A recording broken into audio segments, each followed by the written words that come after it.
Thailand and Laos are trying to clean up their air. MSU researchers Dave Skoll and Samick spend a lot of time working with in-country partners, helping promote the planting of trees and plants and developing carbon offsets. They're helping make a difference for these countries in Southeast Asia and the world. We have on one hand an important environmental global problem.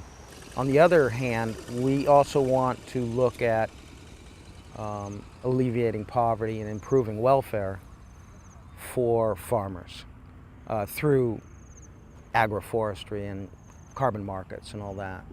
So that twinning of climate mitigation and poverty alleviation is critical. And so you really do have to walk on both sides of the road to make a difference. Otherwise, it's just kind of an esoteric kind of question that you're trying to research and publish some papers. And I think at the end of the day, if we just publish some papers, it's not enough. We have to actually transform lives, and things like that. The whole idea of carbon offsets can be complicated.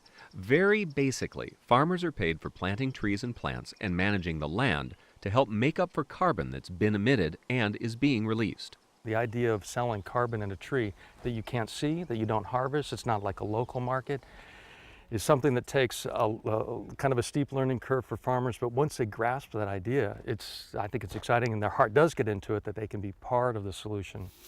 These are jatropha trees. Planting these trees means carbon offsets. There's also a revenue stream from the trees themselves. The nuts are harvested by hand and can be squeezed and turned into biofuel. This was a case where they've put in about a hectare, and the community shares the seeds that they get, and they go out maybe once a week or every other week to harvest what's been available. And I understand that we're going to see a very simple processing facility here where they can bring the seeds to get crushed into oil. This effort is a combination of talents, and it relies on the partnerships built between universities in Laos and Thailand, the governments in those countries, and MSU. This project was initiated or stimulated by the MSU in the U.S. If we don't have the MSU in the U.S., we did not think that, when the people plant the trees, they can have a more benefit from that, like a carbon credit. Yeah, I think climate change is the #1 threat to peace and prosperity in the world.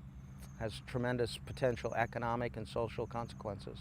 Yet at the same time, there's opportunities too. And I think we're demonstrating that little by little. But I think the moving to a green economy, moving to a renewable economy, a bioeconomy is the opportunity space for that problem.